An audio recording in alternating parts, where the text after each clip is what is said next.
Bumi Ranah Minang memang terkenal elok. Sang pencipta melukisnya dengan sempurna. Ada laut dengan pantai nan menawan, bergunung berlembah, harau dan ngarai.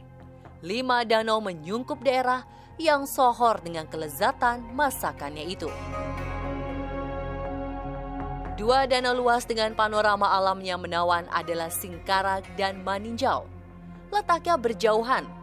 Singkarak membentang di 2 kabupaten, Solok dan Tanah Datar. Maninjau berada di Kabupaten Agam, berjarak lebih kurang 120 km, 2,5 jam perjalanan darat.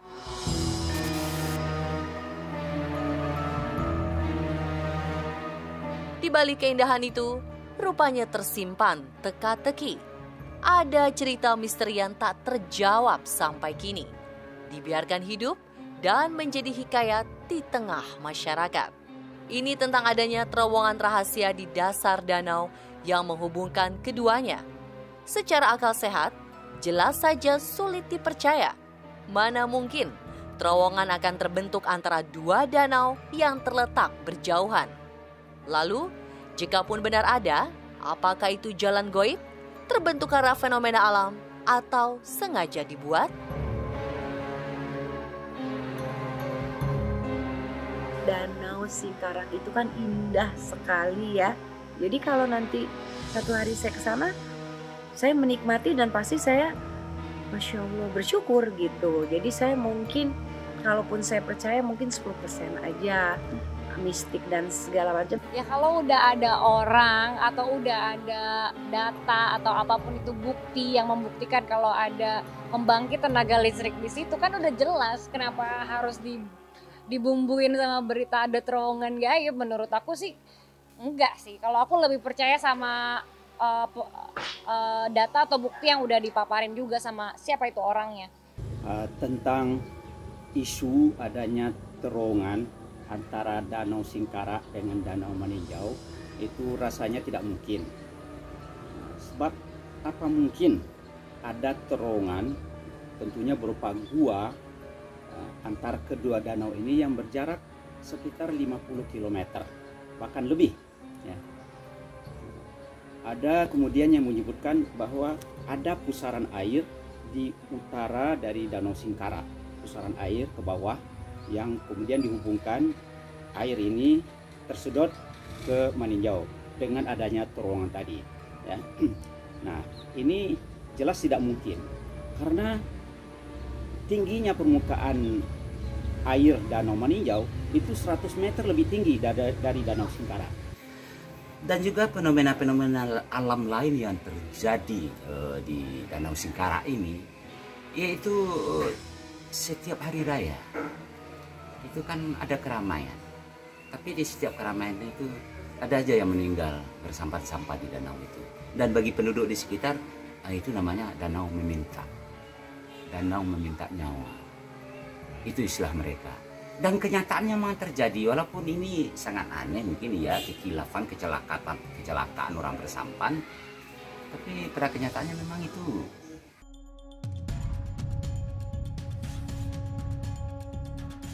Perihal terowongan rahasia itu sebenarnya sudah menjadi cerita turun-temurun bagi penduduk sekitar danau. Sebagian mempercayai, yang lain menganggap hikayat atau dongeng semata. Tentu, tak ada asap kalau tak ada api. Keyakinan pertama didasari adanya pertukaran atau perpindahan ikan dengan spesies khusus di antara 2 danau. Ikan yang biasanya hanya hidup di Danau Singkarak terlihat pula di Danau Maninjau. Pun sebaliknya, padahal ikan-ikan itu adalah jenis endemik yang hidup di tempat tertentu. Kedua danau ini berjarak kira-kira 50 km secara lurus ya. Nah, sering diceritakan oleh masyarakat bahwa antara Danau Maninjau dan Danau Singkarak ini ada terowongan air yang menghubungkan keduanya. Cerita ini memang sudah lama hidup di masyarakat Sumatera Barat, khususnya di masyarakat di kedua danau itu. Kenapa ikan-ikan itu bisa pindah ke Danau Maninjau? Itu jelas karena di bawah dasar Danau Singkarak itu ada batu berujung yang memang bisa dikatakan terowongan yang bisa menembus ya dari Danau Singkarak ke Danau Maninjau. Bahkan di situ juga ada sebuah dinding batu besar tepatnya ada di sudut utara Danau Singkarak, dan di situ tertulis Sangsakerta yang memang sangat banyak ya. Di situ ada 19 dan di situ mengatakan bahwa batu itu merupakan saksi bisu pada saat kerajaan yang dipimpin oleh Raja Aditya Warman diserang oleh Barujung. Di situ juga ada batu Barujung yang memang tepat di situ ada pusaran air. Jadi siapa saja yang masuk ke dalam pusaran air itu pasti akan ditemukan di Danau Maninjau.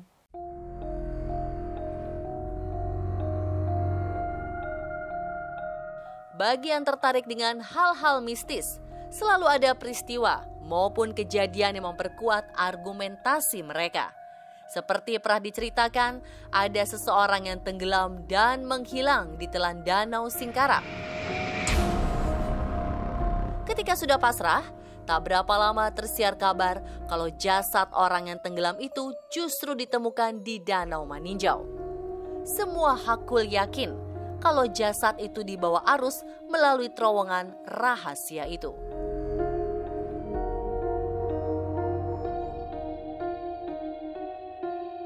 Dalam fakta-fakta geologis katakanlah ya, ini sebenarnya tidak masuk akal gitu.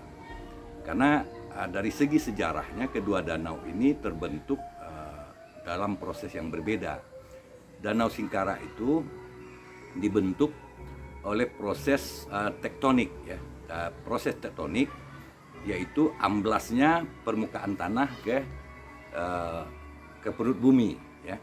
Nah, sementara Maninjau itu oleh proses vulkanik akibat letusan gunung api. Nah, ini sama dengan proses terbentuknya Danau Toba.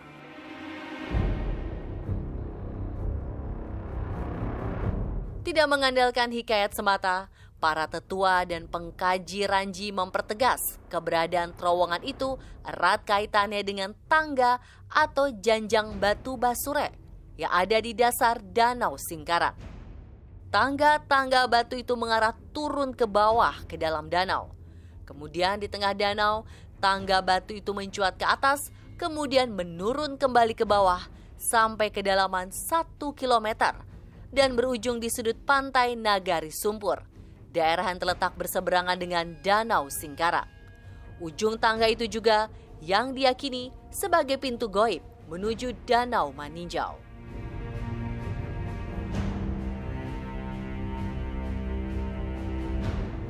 Nah, kemudian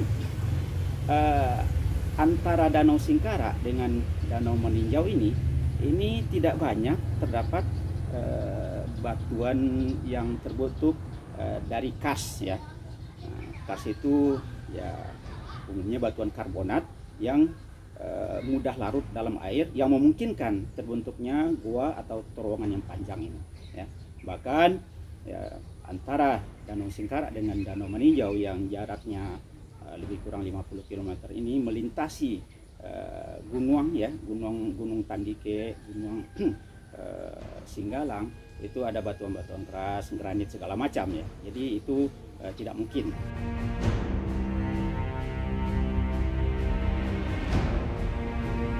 Tentu hal yang mustahil bagi sudut pandang ilmiah untuk mempercayai. Lagi pula, memang belum pernah ada jurnal atau penelitian yang telah membuktikannya. Meski demikian, cerita tentang terowongan rahasia ini tidaklah terlalu diributkan warga dua danau. Terlebih lagi orang Minang, termasuk kelompok masyarakat yang mengedepankan rasionalitas dan menjauhi tahayul yang bisa menyesatkan akidah.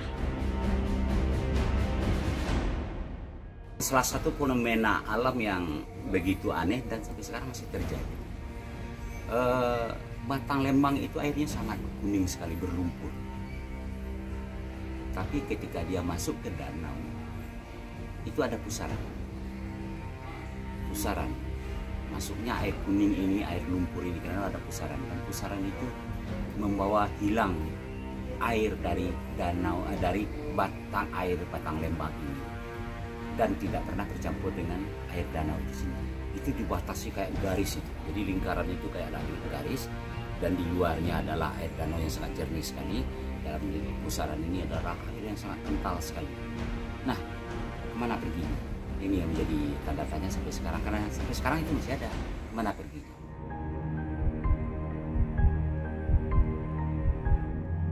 Lepas dari cerita goib ihwal keberadaan terowongan rahasia penghubung dua danau, fakta sesungguhnya bahwa di dasar Danau Singkarak memang terdapat terowongan air.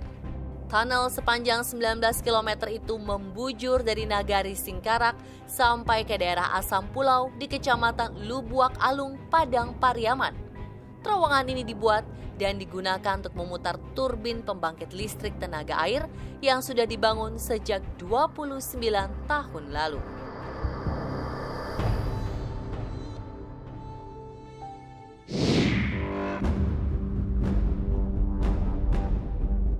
Jalur terowongan air PLTA Singkarak yang sanggup menghasilkan daya 175 MW ini dibuat dengan menembus perut Gunung Merapi.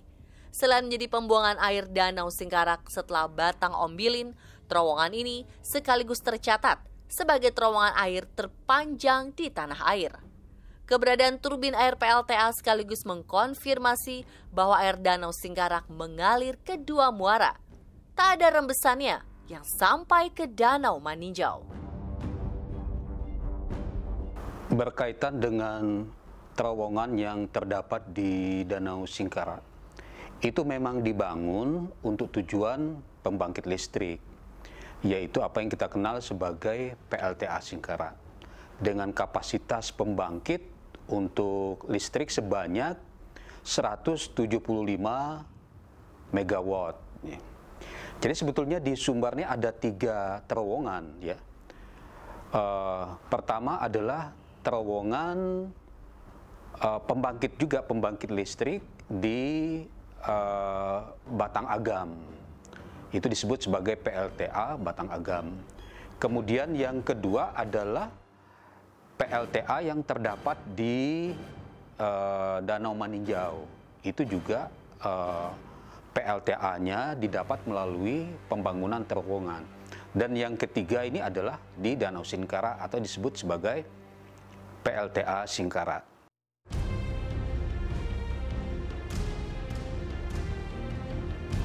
Walaupun sedikit menjawab keraguan akan misteri terowongan rahasia, fakta lain justru disampaikan ahli geologi. Menurut mereka, terowongan yang menghubungkan Danau Singkarak dan Danau Maninjau mungkin saja bisa terbentuk karena proses tektonik pada patahan semangko. Dasarnya, meski keduanya terbentuk karena peristiwa alam yang berbeda, Danau Singkarak dan Danau Maninjau berada pada jalur yang sama.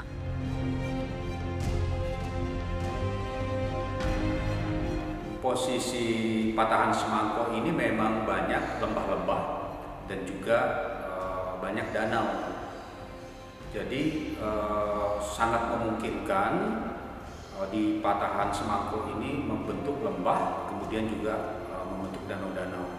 Nah, inilah mekanisme pembentukan Danau Singkarak ini yang ada di patahan semangko, gitu ya.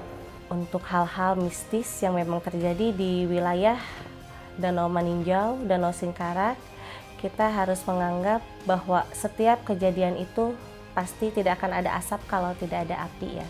Jadi alangkah lebih baiknya kita harus selalu jaga diri kita, jaga keselamatan kita, dan kita harus tahu tata tertib beretika dalam bepergian atau ke dalam suatu tempat.